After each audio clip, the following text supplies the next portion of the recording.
Boa tarde a todos, sejam todos bem-vindos.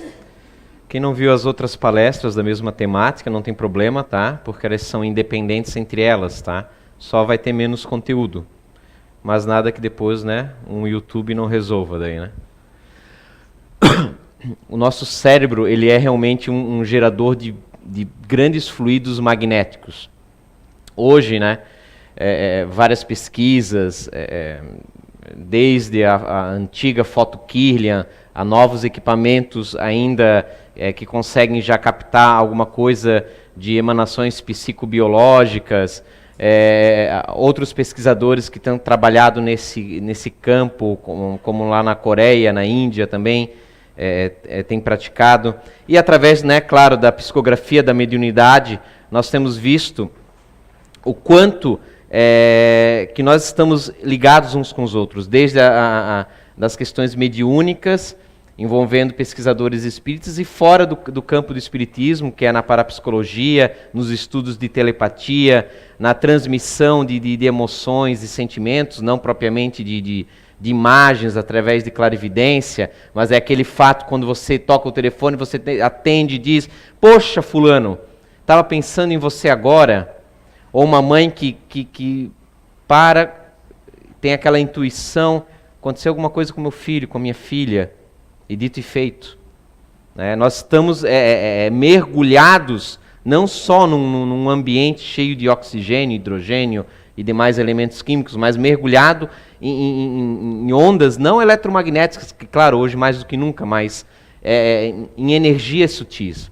O antigo éter dos esotéricos, dos alquimistas antigos, nada mais é que esse fluido que permeia entre nós e dentro de nós, que constitui o nosso corpo espiritual, o perispírito, numa primeira contato com o corpo físico, que propriamente que dá vida, né, aos seres vivos, desde o ser humano, indo ao reino animal, indo ao reino vegetal, esse fluido vital que assim como o ar, ele propaga as vibrações das nossas cordas vocais e chegam aos ouvidos, capazes de captar através do som, que é o que vocês agora no momento conseguem, através disso, escutar minha voz. O pensamento também, ele permeia esse ambiente, ele molda esse fluido invisível aos olhos físicos, mas muito real, a sensibilidade na dimensão espiritual. É que muitas vezes nós não somos médios ostensivos, então não percebemos essa realidade. Mas, por ser mais abstrato, falta o termo adequado, mais sutil, mais etéreo, ele leva mais tempo para se manifestar. Mas temos disciplinas, né, psicobiofísicas, que já estudam e falam do valor das emoções humanas sobre o desenvolvimento de certas doenças. Já é nítido, já é comprovado, mesmo que haja algumas teorias, e não haja uma teoria unificante sobre esse processo, mas sabe-se que é real. Muitos processos científicos são pragmáticos. Se faz, se vê que funciona e se repete. A eletricidade é algo até hoje, apesar do conceito da teoria dos elétrons, jamais se enxergou um elétron propriamente dito, mas sim suas consequências, suas reações. Pois bem, nesse mar de fluido vital, o nosso pensar, ele é tão real que temos alguns médiums, alguns paranormais, denominados assim, que eram capazes de impregnar um filme fotográfico com a imagem que eles pensaram, não de forma nítida, obviamente, mas dando os contornos do que pediam para que ele imaginasse e impregnasse o material fotográfico fechado, protegido. Por que eu estou dizendo isso? Para vocês verem a realidade de que nós não somos de forma alguma uma ilha isolada. Nós estamos constantemente trocando energias um para com os outros. E nessas relações, assim, claro, uma mãe que gera o corpo do seu filho, possui laços energéticos extremamente fortes, ainda assim, encontramos também os pais adotivos, que também possuem esta capacidade vez e outra espontânea de capacidades mediúnicas, de percepção de que algo está errado, algo não vai bem com a pessoa que ele gosta, com que ele ama, que geralmente é seu filho adotivo, não sendo biológico, mas filho do coração. Os laços emocionais e afetivos, eles geram verdadeiros correntes que nos unem. Bem verdade que também há laços de ódio e de rancor, que têm não tão infinito a sua permanência um para com o outro, mas são reais. A literatura espírita é repleta de espíritos, ora que são vítimas e ora são os carrascos daqueles que lhes prejudicaram em outros tempos. É constante, nós estamos em total vibração. Porém, os espíritos, eles não são a causa da nossa derrocada. São meramente, claro, não estão ali muitas vezes, ao melhor, alguns querem nos prejudicar, mas muitos são meros companheiros de vícios, de jornadas, de comportamentos, de pensamentos. Quando nós emanamos um pensar, imagine se era um médium ostensivo que consegue pegar a sua ectoplasmia e impregnar numa máquina, num filme fotográfico, aquele filme fotográfico antigo para os novos, né? Existia um filme que se gravava as imagens fotográficas, não era na hora, você tinha que esperar uma semana para ver uma foto. Então, nós não enxergamos, mas no nosso campo nós temos centros de força. E no nosso centro frontal, muitas vezes há como se fosse uma tela, onde vão se formando, não num campo geográfico específico, mas numa dimensão mais sutil, essa dimensão que está num plano espiritual, que é um termo muito genérico, pela quantidade de dimensões que devem haver nesses variados planos. Lembremos que André Luiz, vocês devem ter visto o filme, e acredito que devem ter lido também o livro, relata que ele não enxergava sua mãe, foi necessário num momento adequado a mãe conseguir se manifestar para ele, primeiramente através de um repouso no plano físico, no plano espiritual mesmo assim. Então as dimensões espirituais são variadas, de acordo com a frequência que nós estamos, ou conquistamos, né, no decorrer da nossa viagem, né, planetária aqui. Então quando nós emanamos um pensamento, é como se fosse para os espíritos, para eles isso é muito real, para nós é abstrato, é imaterial. Nós aqui acordados, né, ou dormindo, né, depende do ponto de vista, na vigília do corpo físico, não vemos nada, mas o espírito para ele é real. É como se fosse um grande anúncio. E aí o que acontece? Não é meramente uma imagem, como numa tela de cinema, mas seria mais adequado nós pensarmos como se fosse, e hoje é mais fácil de entender, uma imagem holográfica. 3 dimensões, como se queiram, mas superando muito a isso. Porque além da própria imagem, com todos os seus contornos, ali tem as cores do quê? Dos sentimentos, das emoções. Tem toda uma emanação que ultrapassa os contornos da imagem. Se estende nesse mar de fluido vital. E chama aqueles que pensam coisas semelhantes. Quando nós nos entregamos ao sexo sem a ternura,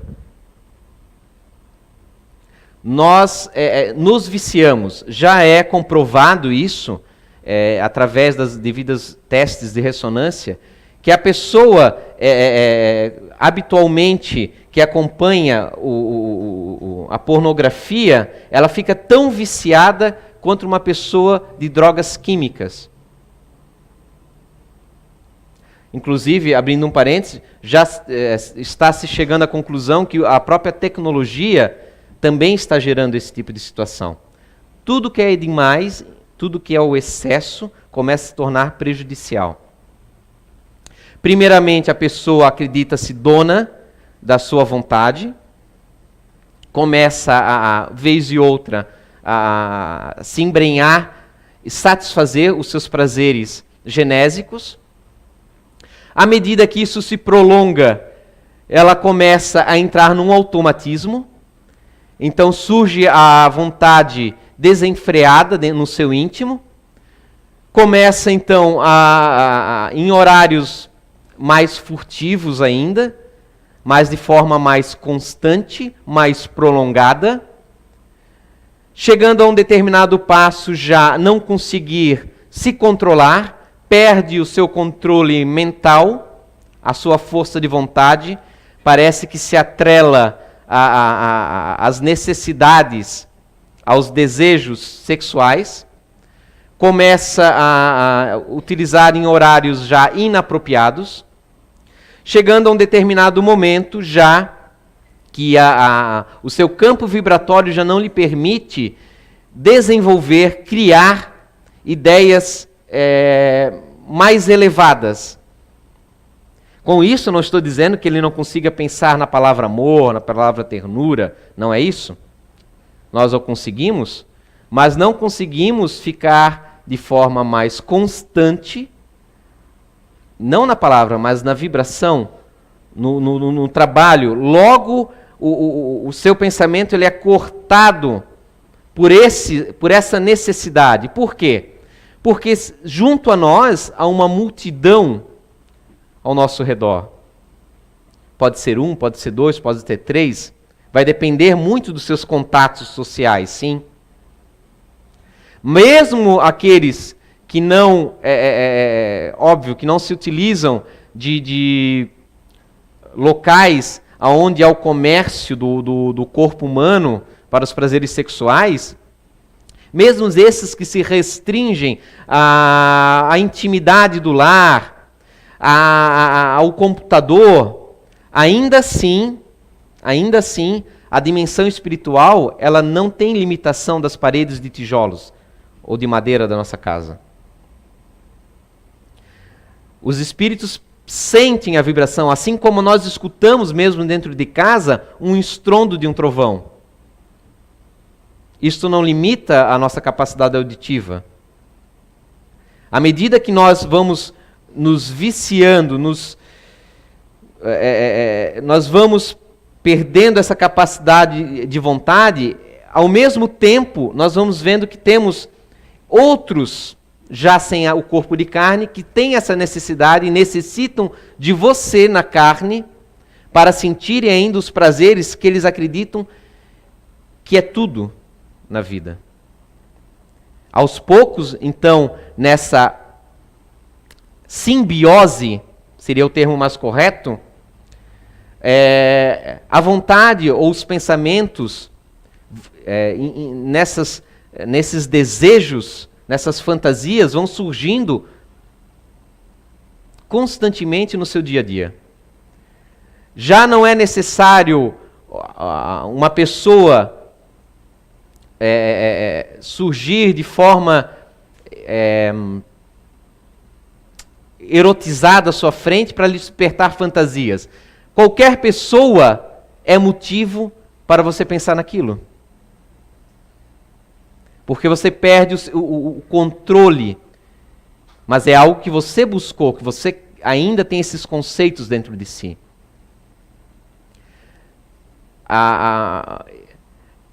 É como se houvesse uma gravação constante, e são aqueles pensamentos que surgem, olha aquilo, olha, pense naquilo, nem é necessariamente um som ou uma voz, mas uma imagem, um sentimento, um desejo que surge como um calor, como uma força estrondosa dentro de você que você tem a necessidade de saciar. Mas é porque está amplificado com a presença de outros, que estão de mão dadas com você, e não de alguma forma lutando contra você.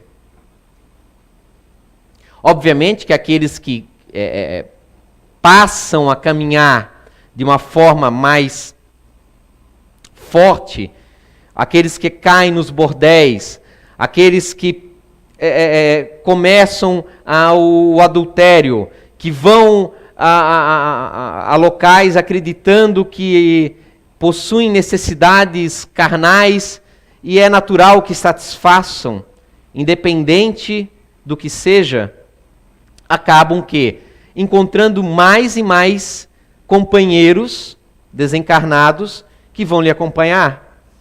Naturalmente, o que acontece? Espíritos que estão fora da carne, mas que ainda estão presos aos impulsos sexuais, os impulsos animais, completamente. Não que haja alguma coisa de errado no sexo, de forma alguma. O problema é o desacoplamento com um sentimento de ternura. É você olhar o outro meramente como um objeto para você chegar num prazer e não vocês caminharem juntos para se completarem, para se sentirem algo além. O sexo ele possui uma transmutação de energias extremamente poderosa.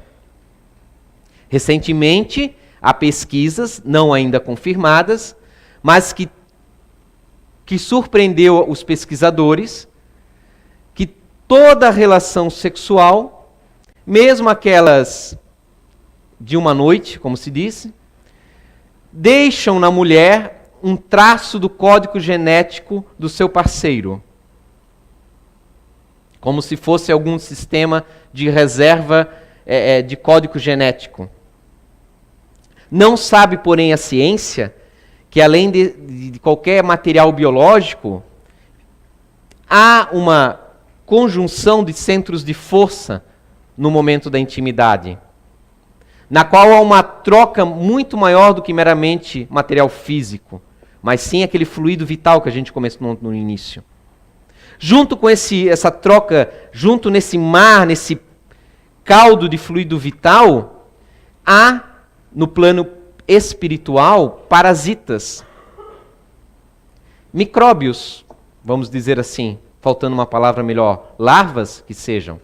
André Luiz, em Missionários da Luz, e alguma coisinha talvez no Sexo e Destino, comenta de um jovem médium, por volta dos seus 25, 26 anos talvez, em que ele sentia grande apetite sexual, não conseguia controlar ainda as forças genésicas que haviam dentro dele.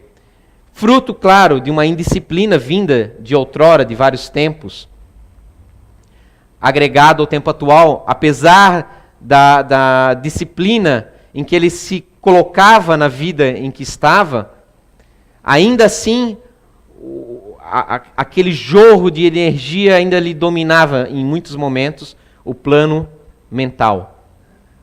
André Luiz narra que ele via, então, na sua área genésica, desde a bexiga até a própria área sexual, dentro dele, tipo pequenos pontos negros a se movimentar de forma, vibrando de forma forte, veroz.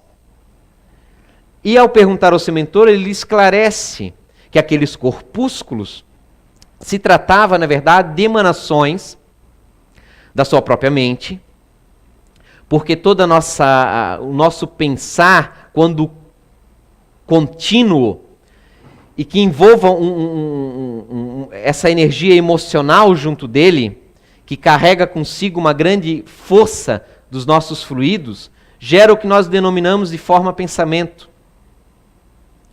Não é que surge um ser vivo, é mais como seria um robô, é como se construíssemos um robô no plano espiritual, que passa a seguir a programação da energia que ele foi criadora.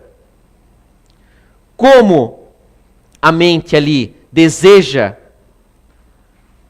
o conluio, de qualquer forma, a programação daqueles seres, daqueles formas, pensamentos, daquelas larvinhas espirituais, começam a aumentar por si mesmos também essa carga energética desequilibrante. Começam a interferir, inclusive, no sistema físico. Como acontece em qualquer doença ao longo do nosso corpo, os nossos pontos fracos.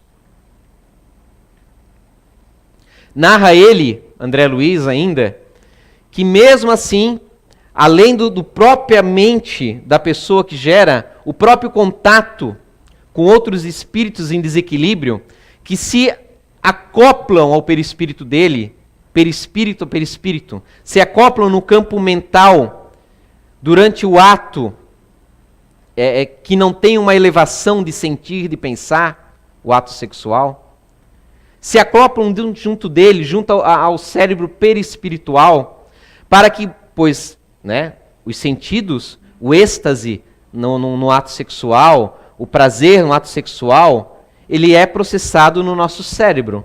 As sensações estão ali. O corpo meramente transmite e o cérebro gera dor ou prazer. E nesse ato de estar ali acoplado a esse cérebro perispiritual, o espírito desencarnado então tem a oportunidade de sentir o prazer que ele acha que é tudo para ele. Então há uma simbiose naquele momento. Só que com aquilo, com a carga em desequilíbrio aumentada, há essa troca de eflúvios, seja com esses amigos espirituais, companheiros espirituais, né, que estão ali junto, seja com outro parceiro ou parceira fisicamente presente, que também possui o seu campo de vibração, possui um corpo com um fluido vital muito próximo, né, ao corpo físico, que emana e troca um para com o outro. É isso que Haxin comenta sobre o hospedeiro, né, que tem essas larvas, essa forma de pensamento, não meramente isso, mas todo um campo de vibração em desequilíbrio. E esse hospedeiro, se a pessoa não estiver adequadamente preparada no seu psiquismo, irá receber aquela carga. Por que irá receber? Porque ela entra em sintonia com aquilo. Ela também está vibrando naquela vibração. Mas aí você pode se perguntar, mas então todos estarão à mercê? De forma alguma. Há também um relato de André Luiz, em que o marido, esse jovem que acabava indo para as casas noturnas, para satisfazer a sua mente em desequilíbrio, ao voltar ao recinto, a sua esposa, por ser digna, no sentido de dignidade, no sentido de ter pensamentos elevados, de ter uma compreensão da vida maior, ela era automaticamente protegida, porque não havia campo, não havia conexão possível entre o campo dele e o dela. Mesmo se os dois tivessem atos sexuais. Ainda assim, se encontrava ela em proteção, porque não era devido para ela. Mas quem de nós podemos arriscar, né, esse tipo de situação? Quem de nós não tem as suas conexões, né, perniciosas? Às vezes basta um convívio, um contato, uma palavra, porque quando se está apaixonado é muito fácil, né? Se você me ama, nós ficaremos juntos. Se você gostasse mesmo de mim, nós passaríamos a noite juntos. E a pessoa ludibriada, naquele momento, se deixa levar por isso. São as almas gêmeas, né? Há um caso, um relato muito interessante. E havia uma médium, uma mulher, por volta dos seus 40 anos, casada, e um jovem médium também no centro espírita, aos seus 28 anos. E os dois, no contato, no dia a dia, porque a gente confunde as coisas. Quando a grande maioria de nós tem fraquezas nessa área genésica. E muitas vezes confundimos amizade com ter intimidades maiores com as nossas amigas ou amigos. O que leva-nos, muitas vezes, a gerar uma apaixonite pelo outro. São as nossas carências. Acreditamos que para ser feliz, precisamos ter outro sempre ao nosso lado. Aquela pessoa desesperada que sofreu uma vida toda, se divorcia e logo não arruma uma outra pessoa, às vezes pior que o primeiro, porque acredita que a felicidade está ali, no fora de você. São carências. E esse casal acabou criando uma intimidade excessiva, obviamente, porque os casamentos de repente não estavam bem, foram acreditando serem uma a tampa da panela do outro. São as almas gêmeas. Havia naquela época, isso já faz algumas décadas, no relato que o Divaldo comenta sobre isso, um ótimo livro, Sexo e Consciência, que é um apanhado de temas de oratórios do Divaldo, que foram juntados num livro. E o danado é assim, a alma gêmea é o danado, né? Ninguém acha a alma gêmea feia, sempre é uma alma gêmea bonita, né? Não, geralmente é assim, não se vê você achar, essa é minha alma gêmea é banguela, né? Não, é sempre uma pessoa muito bonita a alma gêmea. Mas a alma gêmea é danada, ela tem um problema. A convivência transforma em almas estranhas depois. E não foi diferente com esse casal. Acabaram separando-se dos seus cônjuges, se juntaram e foram até Chico Xavier falar: Chico, nós nos achamos, somos almas gêmeas. E o Chico ficou em silêncio porque já estava feito. Eles, compreendendo o alcance psicológico que havia ali, nada comentou. Ao contrário de nós, né, que já iríamos rapidamente querer dar algum conselho, né, ou pró ou contra, né, ele ficou calado. Ela engravidou, porque eles, na vontade de se juntarem, de se unirem, obrigado, eles receberam uma psicografia de Jesus, falando Jesus que, para ela, que ele queria reencarnar, seria a segunda vinda dele, né? E precisava dos eflúvios dela e como das energias dele também. Então foi o grande motivo que eles encontraram as desculpas, né? Para largarem as suas vidas atuais e se unirem. Não que seja errado a gente abandonar um casamento que seja de aparências, de forma alguma. Mas há de se cuidar com a infantilidade das nossas emoções ainda. Ela engravidou, 9 meses, não nasceu, 10 meses, não nasceu, 11 meses, não nasceu, mas era Jesus, na certa ele precisava de mais tempo, né? 12 meses, dormiu uma noite grávida, acordou no outro dia sem gravidez. Era uma gravidez psicológica. Passado mais uns meses, acabou-se as almas gêmeas. Aí ela foi para o Chico, passado um ano depois, com outro amor que ela encontrou. Ela falou que esse era o raio de sol da vida dela. Chico olhou assim, aí não deixou passar batido. Quantos raios de sol tu vai precisar, mulher, para montar o teu sol da tua vida? Né? Há de se cuidar. A sexolatria não é só aquela coisa caricata, gente, do devasso, do depravado, da mulher vulgar, como a gente está acostumado a conceituar. Ela é uma coisa muito mais abrangente dentro dos seus conceitos. A necessidade, muitas vezes, de ter um companheiro porque acredita que, caramba, eu não tenho ninguém, eu preciso ter alguém. Mas por quê? Quem falou, né? São os tempos modernos, claro, e vem secular. Antigamente, mulher que não casava era malquista. Hoje, a mulher independente não teria que ter essa necessidade. Mas se cria-se outras, né? Essa cultura de tem que se experimentar, tem que ter várias relações. Nada contra. Mas desde que você realmente queira. Que você não seja, ou acredite que quer. Seja realmente o que você deseja. Que você conheça outra pessoa, crie uma intimidade, crie um relacionamento, crie uma afetividade. Para você não ser também joguetes de outros em desequilíbrio que nem você. Para que você não adoeça. Quantas doenças na área genésica são oriundos, não porque a pessoa é uma pessoa ruim, não. Mas é porque estamos dormindo.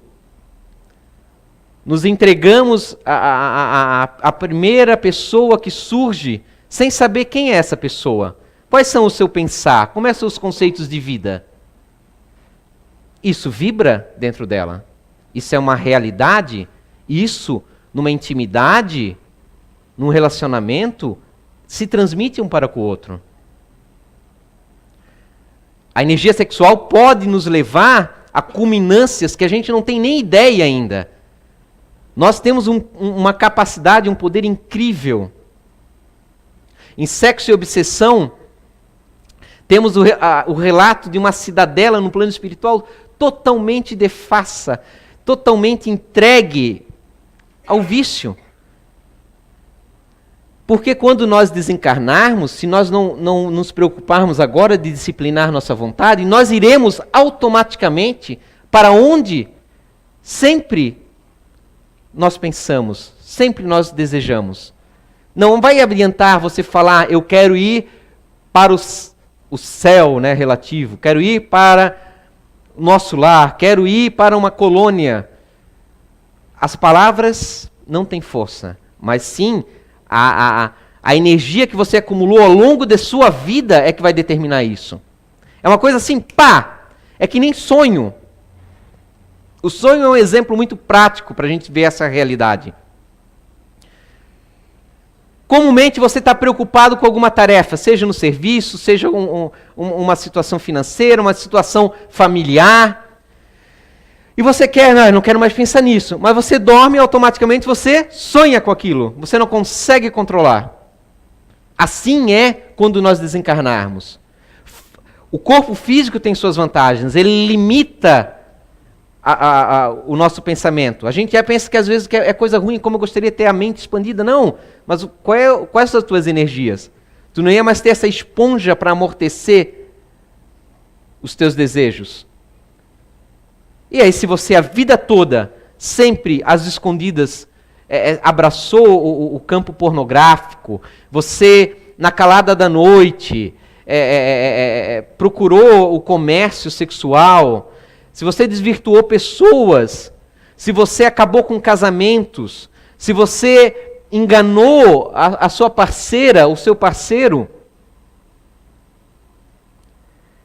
é isto que você pensa, na verdade. Por mais que você queira se iludir. É isso que você vibra.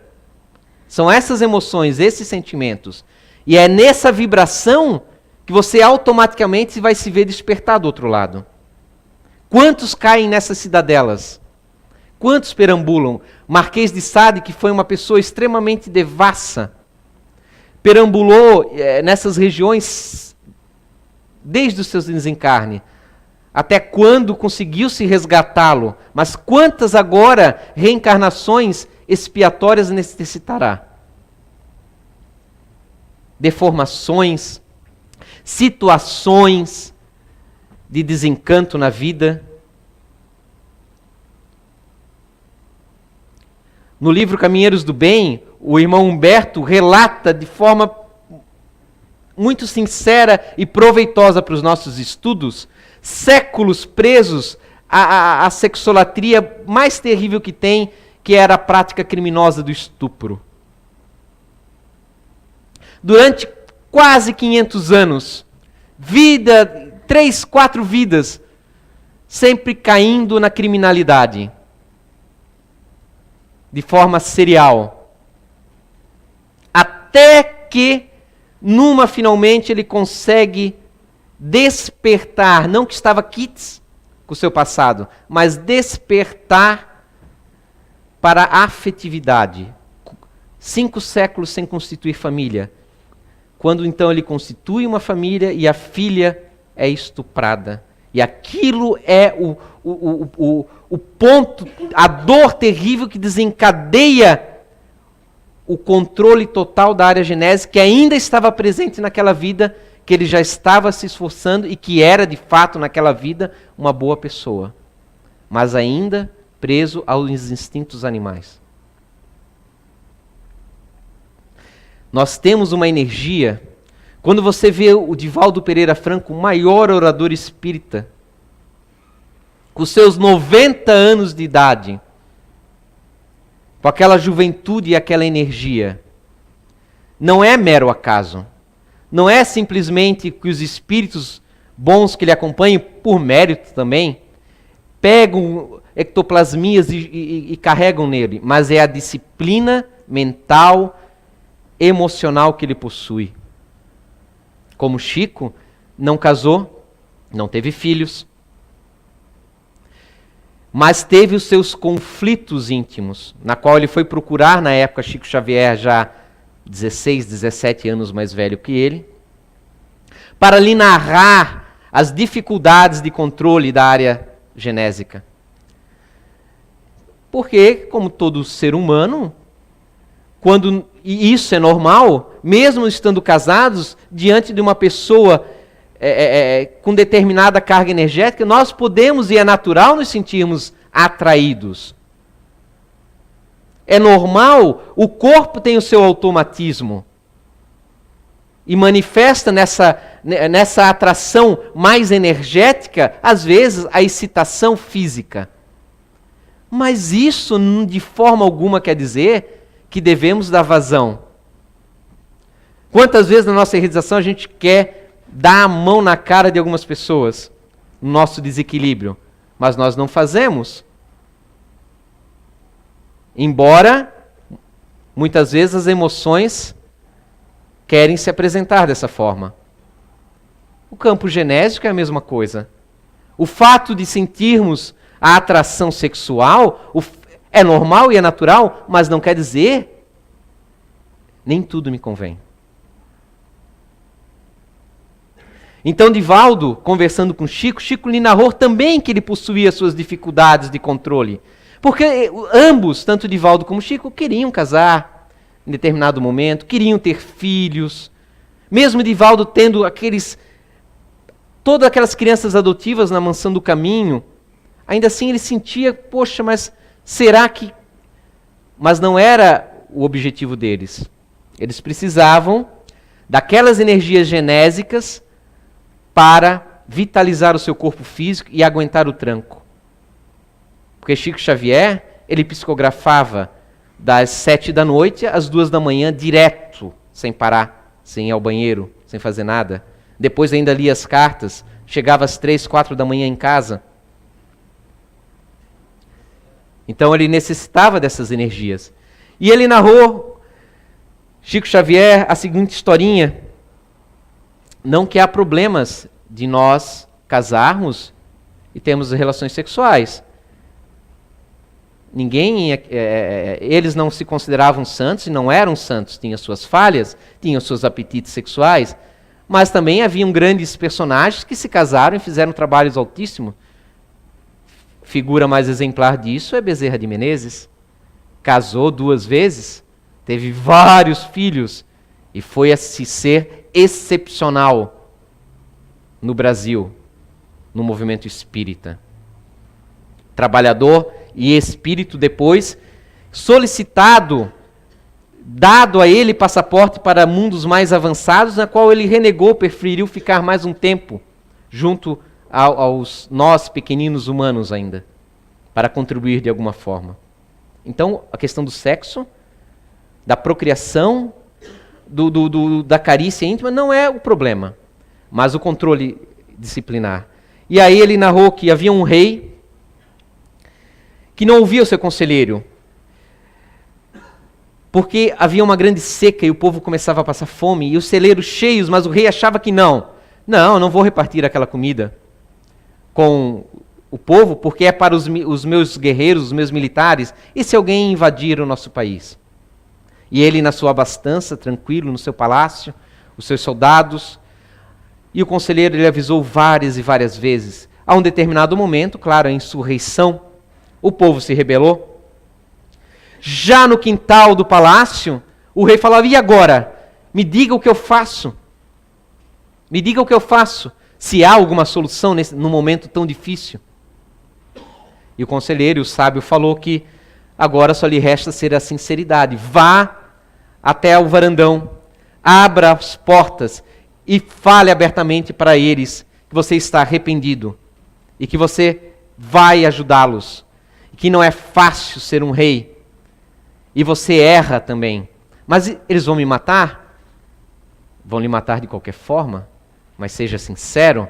E o rei, mesmo com receio, foi e lhes falou das dificuldades.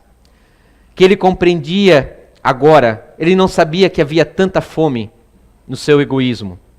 e que pedia uma segunda chance para os seus súditos. Queria distribuir agora toda a alimentação e confiar em Deus para que viessem as chuvas no futuro, mas que eles não passariam mais fome, que era muito difícil às vezes pensar em tudo, preocupado numa invasão fora, que ele imaginava que tinha que deixar a comida para os seus guerreiros, e na sua verdadeira sinceridade, fazendo uma catarse das suas falhas e das suas dificuldades, como soberano daquele país, o povo se comoveu e aceitou o seu perdão. Logo mais à frente, então, vieram bons tempos e a normalidade e a ordem voltaram àquele país que estava em desalinho. Divaldo olhou para o Chico, Chico olhou para Emmanuel, porque Emmanuel estava narrando essa história, porque Chico já tinha seguido todas as orientações. Tinha caminhado, corrido, andado no bosque, tentado gastar toda aquela energia, já estava desesperado. Meu Deus, o que eu faço com isso? Se eu não posso casar, não posso ter filhos, como é que eu vou me livrar disso? Aí Emmanuel contou essa história. Chico escutou, olhou para ele. Tá bom, mas eu não entendi nada. O que isso tem a ver com a minha situação? Chico, ele falou, abra a varanda da sua mente. Vá no inconsciente do seu ser. No momento de oração, de sinceridade, ajoelhe-se diante dos súditos que são as células do teu corpo. Principalmente no teu caso, nos organismos sexuais, que apenas querem saciar a sua fome, no seu automatismo secular. Converse a eles, que lhes compreendem agora a sua necessidade, mas que ele não pode dar aquilo que eles estão querendo, mas pode dar algo diferente. Chame-os, fale das suas fraquezas, que o corpo não precisa dele, apesar dele estar no comando, mas ele nesse momento necessita do corpo para evoluir. Que eles deem as mãos para caminhar juntos e progredirem, num patamar diferenciado, melhor. E Chico, naquele momento, naquele dia, entrou em comunhão com o seu corpo, num momento de meditação, porque para fazer isso é preciso ter alguns conceitos. Ter o conceito que o sexo não é importante, não é o primordial da vida, mas é uma forma muito agradável, né, de nos relacionarmos na intimidade. É preciso saber e ter fé completa de que nós estamos de passagem, de que nós estamos perambulando por aqui, mas é um perambular não de lazer, não de responsabilidade, mas de aprendizado pedagógico. E nós necessitamos evoluir. Somos imortais, mas nessa imortalidade também podemos sofrer muito tempo. Se nós não dermos a mão e pedirmos, amigos, irmãozinhos que estão aqui conosco, dentro desse universo que é o nosso organismo físico, nos ajudem. Que esse excesso possa ser banhado todo o meu organismo. Que ele possa chegar ao meu campo mental e me dar a vitalidade necessária para trabalhar no bem. É preciso daí estar firmemente definido que a tua meta na vida é praticar o bem, é fazer algo além, é ser uma pessoa diferente. Não basta meramente você ir em desequilíbrio agora, simplesmente fazer isso. O resultado é pífio. Mas se você fizer esse trabalho aos poucos, se você modificar o seu comportamento e o seu conceito, se você parar de ver os outros como um uso, ou se deixar levar como instrumento da perdição dos olhos alheios, ou do fim de outros relacionamentos, se você amar verdadeiramente, quem ama liberta, não prende. Quem ama não acaba com a felicidade do outro. Ao contrário, segue adiante sozinho, amando, porque quem ama é independente de qualquer outra pessoa. Não com isso que nós possamos ser arrogantes, achar que não necessitamos da ajuda dos outros. É diferente. Mas emocionalmente, sejamos indivíduos. Busquemos a nossa felicidade no nosso interior. Despertemos a energia genésica para sermos que nem um Chico, que nem um Divaldo. Não necessariamente, claro, vamos agora largar ou não vamos nos casar. Não tem nada a ver. Mas se você não quer casar, você não casa. Se você quer casar, você casa. Mas sejamos o quê? Coerentes com as nossas energias. Controlemos a fome sexual que há em nós. No nosso corpo, nós não somos o corpo. Mas estamos em simbiose com este corpo. Então o que ele sente, nós sentimos. O que nós sentimos, ele sente. Se nós vibramos positivamente, com ternura, o corpo vai evoluir e se tornar um instrumento de aprendizado, de melhoramento. Se nós nos deixamos conduzir pelo instinto animal, seremos, então, animalizados. Teremos um corpo que não vai nos favorecer. Qual é a natureza humana? Os primatas que estão fisicamente tão próximos de nós possuem características diversas. Os babuínos, em determinados momentos, quando a fêmea não quer procriar no cio, o bando, em punição, estupra a fêmea ferozmente. Já o gibão, quando encontra finalmente a companheira de sua vida, permanece unido nela durante toda a sua trajetória biológica. Então, qual é a natureza humana? Qual é a natureza animal realmente? Que é tão diversa nas atitudes. Ah, porque essa é a minha natureza. Você faz a sua natureza. Você escolhe qual é o caráter animal, qual é o caráter espiritual que você quer conduzir a sua vida. Agora é o momento. Não há depois. O depois é apenas consequência do agora. Não sejamos os fantoches de ninguém. E nem tentemos manipular os outros para fazerem aquilo que nós acreditamos que seja a felicidade.